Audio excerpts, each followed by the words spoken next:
Jumpa kembali teman-teman dengan saya Bimbel Matematika Channel. Sebelumnya saya mengucapkan banyak terima kasih buat teman-teman yang telah berkenan menonton video ini, dan juga terima kasih buat teman-teman yang telah subscribe channel ini. Buat teman-teman yang belum subscribe, silahkan subscribe dulu ya teman-teman, agar saya lebih bersemangat lagi membuat video-video berikutnya. Baik teman-teman BMC, pertemuan kita kali ini akan melanjutkan pembahasan soal-soal tryout CPNS, khususnya untuk materi aritmatika.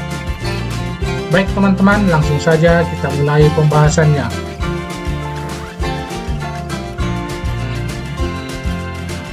Soal nomor 1, akar dari 2 pangkat 3x kurang 5 sama dengan 8 pangkat x kurang 1. Nilai X sama dengan titik-titik. Nah teman-teman, bagaimana penyelesaian soal ini? Nah jadi sebelumnya kita harus paham bagaimana sifat-sifat perpangkatan.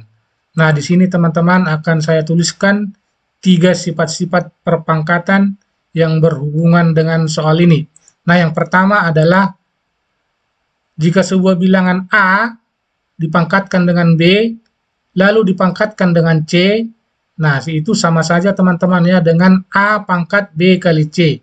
Jadi pangkat semula B dipangkatkan dengan C, pangkatnya dikalikan. Nah, A ini adalah bilangan pokok. Sifat yang kedua, akar pangkat N dari bilangan A pangkat M, nah teman-teman itu sama dengan A pangkat M per N.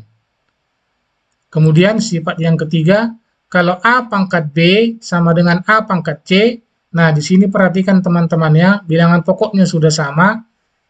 Ruas kiri bilangan pokoknya A, ruas kanan bilangan pokoknya juga A. Nah, tugas kita tinggal menyamakan pangkatnya. B sama dengan C. Nah, jadi seperti ini teman-teman ya. Kita tinggal menyelesaikan B sama dengan C. Artinya kita tinggal menguraikan ataupun menyederhanakan pangkatnya untuk mendapatkan jawabannya. Nah, mari kita lanjutkan.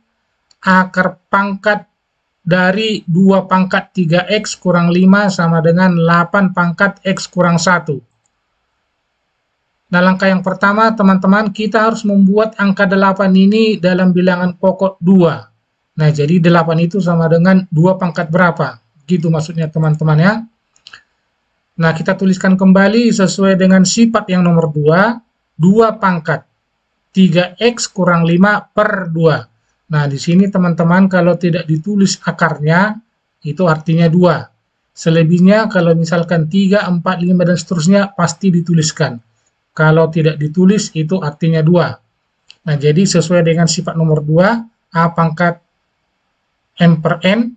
Nah, ini selanjutnya adalah 2 pangkat 3x kurang 5 per 2 sama dengan.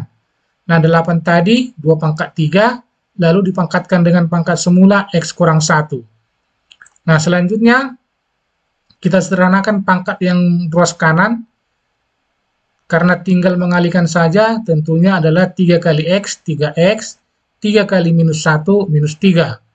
Nah, coba perhatikan teman-teman, sini bilangan pokok ruas kiri 2, bilangan pokok ruas kanan juga 2. Nah, jadi tugas kita tinggal menyamakan pangkatnya, pangkat bilangan pokok ruas kiri dengan pangkat bilangan pokok ruas kanan. Nah, jadi hasilnya adalah 3x kurang 5 per 2 sama dengan 3x kurang 3.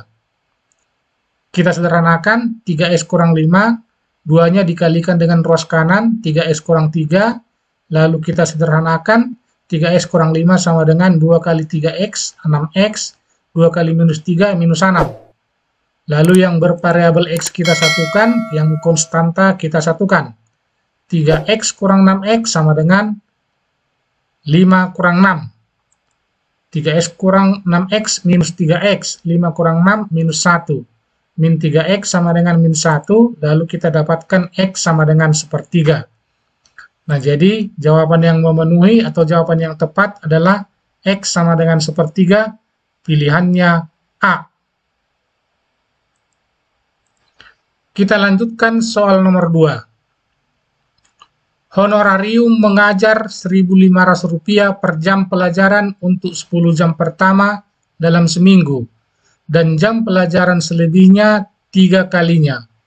Jika seorang guru memperoleh honorarium Rp69.000, maka jumlah jam mengajar guru tersebut dalam seminggu adalah... Nah, teman-teman, bagaimana menyelesaikannya? Kita ikuti langkah-langkahnya. Kita tuliskan kembali apa saja yang diketahui dari soal. Nah, yang pertama tadi, 10 jam pertama itu honorariumnya adalah 1.500 per jam. Nah, kemudian setelah 10 jam pertama, honornya 3 kali lipat. 3 kali lipat artinya 3 kali 1.500 tentunya adalah 4.500 per jam. Kemudian jam mengajar setelah 10 jam itu misalkan totalnya adalah P jam. Jadi ada selama P jam. Nah, selanjutnya dari soal juga diketahui honor totalnya tadi 69.000 satu minggu.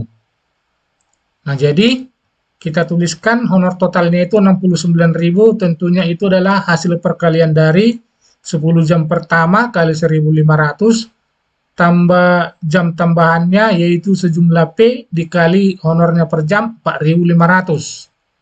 69.000 sama dengan 10 kali 1.500, 15.000, 4.500 kali P, 4.500 P.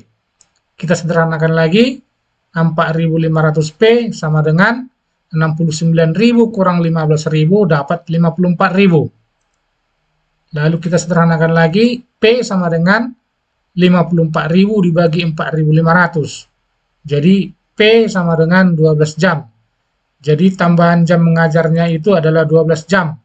Total mengajarnya yang pertama tadi 10 jam, lalu tambah 12 jam, totalnya 22 jam. Jadi untuk mendapatkan honorarium Rp69.000, guru tersebut harus mengajar selama 22 jam. Nah, jadi jawaban yang tepat adalah D, 22 jam pelajaran. Kita lanjutkan soal nomor 3. Jika X sama dengan 8 dan Y sama dengan setengah X, maka nilai dari X kuadrat kurang 2XY tambah Y kuadrat sama dengan. Nah, teman-teman, ini sebenarnya soalnya sangat mudah. Kita tinggal mensubstitusikan nilai X dan Y. Nah, dari soal diketahui X-nya 8 dan Y-nya sama dengan setengah X. Nah, X-nya sudah diketahui tadi 8, berarti setengah kali 8 sama dengan 4. Nah, selanjutnya kita masukkan harga X dan Y ke dalam persamaan ini. Jadi X kuadrat 8 kuadrat kurang 2X, 2 kali 8, Y-nya 4, ditambah Y kuadrat 4 kuadrat. Lalu kita sederhanakan 8 kuadrat 64, 2 kali 8 kali 4, 64, tambah 16. Nah, hasilnya 64 kurang 64 sama dengan 0, tambahkan dengan 16 sama dengan 16. Nah, jadi nilai dari X kuadrat kurang 2XY tambah Y kuadrat sama dengan 16. Atau boleh juga teman-teman dengan rumus atau dengan formula hasil dari perpangkatan X kurang Y kuadrat. Nah, X kurang Y kuadrat itu sama dengan X kuadrat kurang 2XY tambah Y kuadrat. Jadi kalau kita kuraikan X kurang Y pangkat 2 itu sama saja dengan X kuadrat kurang 2XY tambah Y kuadrat.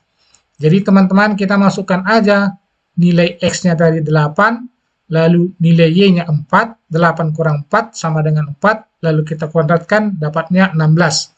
Nah, jadi jawaban yang tepat adalah A, 16. Soal nomor 4, usia rata-rata siswa 3 SMA IPA adalah 18 tahun. Jika usia rata-rata 20 orang siswa laki-laki adalah 19 tahun, dan usia rata-rata siswa perempuan adalah 16 tahun. Maka jumlah siswa kelas 3 SMA IPA adalah titik-titik. Nah, teman-teman, bagaimana cara menyelesaikan soal ini? Ini topiknya adalah tentang rata-rata gabungan. Jadi, misalkan kita punya dua buah kelompok data, bagaimana cara mencari nilai rata-rata gabungan? Nah, jadi perhatikan teman-teman ya. Misalkan data 1, banyak datanya N1, rata-ratanya X1. Kemudian kelompok data yang kedua, banyak datanya N2, rata-ratanya X2. Nah, jadi rata-rata gabungannya adalah seperti berikut. Rata-rata gabungan sama dengan banyak data 1 kali rata-rata 1 tambah banyak data 2 kali rata-rata 2 dibagi banyak data 1 tambah banyak data 2. Nah, di sini data 1 adalah siswa laki-laki dan data 2 adalah siswa perempuan. Nah, dari soal diketahui rata-rata gabungannya 18, jumlah siswa laki-laki ada 20 dan rata-ratanya 19. Jumlah siswa perempuan kita belum tahu, kita misalkan N2 dan rata-ratanya dari soal diketahui 16. Dibagi jumlah siswa laki-laki 20 tambah N2. Nah, dengan rumus perkalian silang kita dapatkan seperti berikut. 18 sama dengan 380 tambah 16 N2 per 20 tambah N2. Nah, 18 kali 20 tambah N2 sama dengan 380 tambah 16 N2. Kemudian yang dalam kurung ini kita kalikan 18 kali 20, 360. 18 kali N2, 18 N2 sama dengan 380 tambah 16 N2. Nah, kemudian yang punya parabel N2 kita satukan di sebelah kiri, 18 N2 kurang 16 N2 sama dengan 380 kurang 360. 18 kurang 16, 2 N2 sama dengan 20, N2 sama dengan 20 per 2 sama dengan 10. Jadi banyak siswa perempuan adalah 10. Nah, yang ditanya adalah jumlah siswa kelas 3, tentunya terdiri dari laki-laki dan perempuan.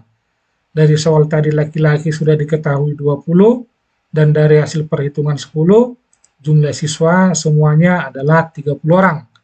Nah, jadi jawaban yang tepat adalah B, 30 orang. Kita lanjutkan soal nomor 5.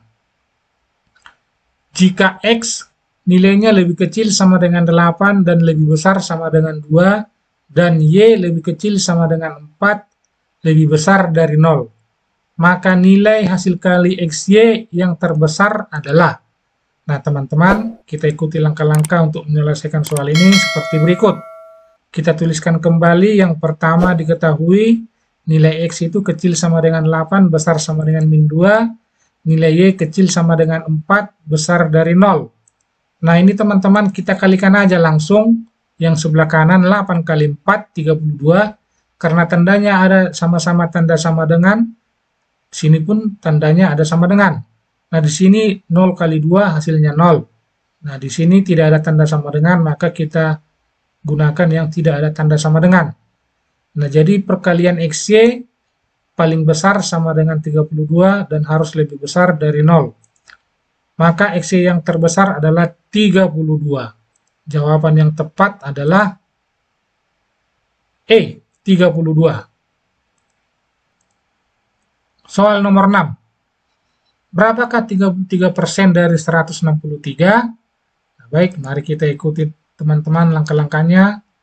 33% dari 163 itu sama artinya dengan 33 per 100 kali 163. Nah, kemudian kita sederhanakan hasilnya 33 dikali 163 bagi 100 dapat 1,63.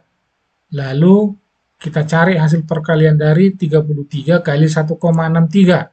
Nah, itu hasilnya adalah 53,79. Nah, jadi jawaban yang tepat adalah A, 53,79. Kita lanjutkan soal nomor 7. Panjang sebuah persegi panjang adalah 2 kali lebarnya. Jika kelilingnya 60 cm, maka luasnya adalah. Nah, ini teman-teman kita mau mencari luas sebuah persegi panjang. yang diketahui adalah bahwa panjangnya 2 kali lebarnya dan kelilingnya 60 cm. Nah, misalkan ini sebuah persegi panjang dengan panjang sisi P, lebarnya L. Nah, panjang diketahui dari soal 2 kali lebarnya dan kelilingnya 60 cm. Nah, jadi untuk mendapatkan P dan L harus kita hubungkan dengan kelilingnya.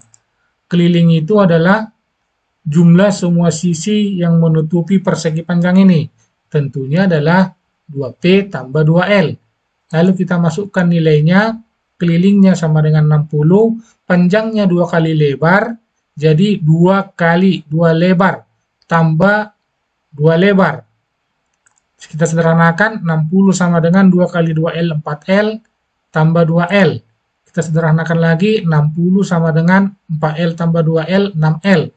Lalu kita cari hasil pembagiannya, L sama dengan 60 per 6, sama dengan 10 cm. Nah, jadi lebar persegi panjang tersebut 10 cm, tentunya panjangnya adalah 2 kali L tadi, dari soal ini. P sama dengan 2 kali L sama dengan 20 cm. Nah, sekarang kita tinggal mencari luas. Luas itu sama dengan panjang kali lebar. Panjangnya sama dengan 20, lebarnya sama dengan 10, hasil perkaliannya adalah 20 kali 10 sama dengan 200 cm kuadrat. Nah, jadi luas persegi panjang tersebut 200 cm kuadrat, jawabannya E. Kita lanjutkan soal nomor 8. Akar pangkat 2 dari 3 kuadrat tambah 4 kuadrat per 13 kuadrat kurang 12 kuadrat kali 5 sama dengan titik-titik. Nah, teman-teman, untuk menyelesaikan soal ini harus kita selesaikan terlebih dahulu yang dalam tanda akar. Nah, kita cari aja langsung nilainya. Yang dalam tanda akar, 3 kuadrat itu 9, 4 kuadrat 16, 13 kuadrat 169, 12 kuadrat 144. Lalu dikali 5, kita sederhanakan, 9 tambah 16, 25, 169 kurang 144 juga 25. 25 dibagi 25 sama dengan 1. Akar 1, ya tentunya 1. Jadi tinggal 1 kali 5. 1 kali 5 sama dengan 5. 1 kali 5 sama dengan 5, jawabannya A. Sama dengan 5. Kita lanjutkan soal nomor 9. Akar dari X sama dengan 2, maka nilai X adalah, nah teman-teman, bagaimana cara menyelesaikan soal ini? Ada beberapa langkah yang harus kita ikuti. Nah, yang pertama adalah mengkuadratkan ruas kiri dan ruas kanan. Nah, teman-teman, kalau tidak ditulis di sini akar berapa, itu artinya akar 2 ya. Seperti soal sebelumnya, kalau 3, 4 pasti dituliskan. Kalau tidak ditulis, itu sudah pasti akar pangkat 2. Nah, kita kuadratkan ruas kiri dan ruas kanan. Ini sudah kita kuadratkan sebelah kiri, lalu sebelah kanan juga kita kuadratkan, lalu kita cari hasilnya. Kalau suatu bilangan akar dikuadratkan, hilang akarnya. Nah, jadi di sini 3 kali akarnya, tinggal 2 kali. Nah, sedangkan yang sebelah kanan ini adalah konstanta, langsung aja kita pangkatkan, 2 pangkat 2 sama dengan 4. Nah, sekarang kita kuadratkan lagi ruas kiri dan ruas kanan. Tentunya adalah akar pangkat 2 dari akar pangkat 2 dari X. Lalu dikuadratkan sama dengan 4 kuadrat. Nah, seperti yang saya katakan tadi, kalau suatu bilangan akar dikuadratkan, hilang akarnya. Tinggal akar X. 4 kuadrat itu sama dengan 16. Kita kuadratkan sekali lagi ruas kiri dan ruas kanan. Akar pangkat X kuadrat sama dengan 16 kuadrat. Bilangan akar dipangkatkan, hilang akarnya, tinggal X kuadrat.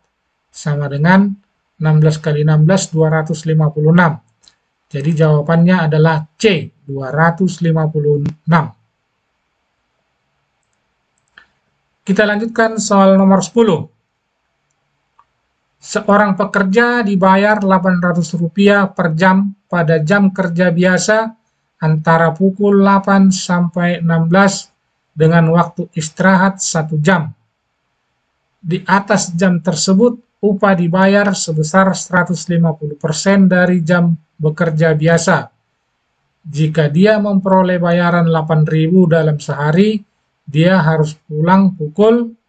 Nah, teman-teman, bagaimana cara menyelesaikannya? Kita ikuti tahapan-tahapannya. Nah, dari soal diketahui, jam kerja itu pukul 18 sampai pukul 16. Berarti totalnya ada 8 jam. Tetapi ada waktu istirahat 1 jam, berarti kerja efektifnya cuma 7 jam. Nah, kemudian upah di waktu normal selama 7 jam tersebut adalah Rp800 per jam. Nah, kemudian ada upah waktu lembur.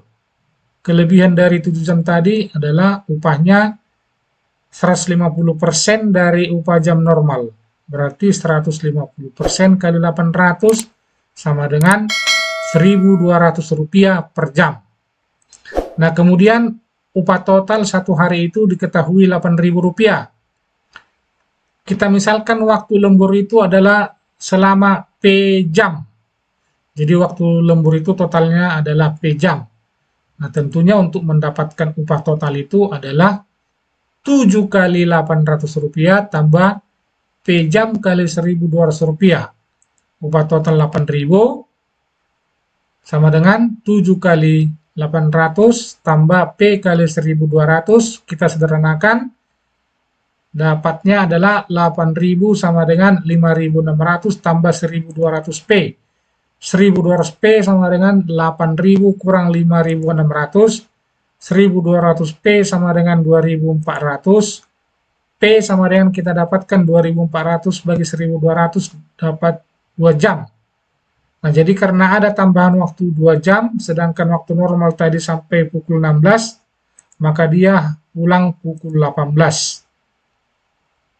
Pekerja pulang pukul 16 tambah 2 jam tentunya adalah pukul 18. Nah, jadi jawaban yang tepat adalah C, 18.00. Demikian teman-teman pertemuan kita kali ini. Semoga materi yang saya sampaikan dapat dipahami dan menambah kesiapan dan rasa percaya diri teman-teman semua dalam menghadapi ujian CPNS yang segera tiba. Jika sekiranya ada pertanyaan, saran, dan komentar, mohon teman-teman cantumkan pada kolom komentar. Terima kasih telah menyaksikan video ini, dan tunggu video-video saya berikutnya. Dan akhirnya saya ucapkan salam sukses. Cerdas itu wajib, bijaksana itu penting.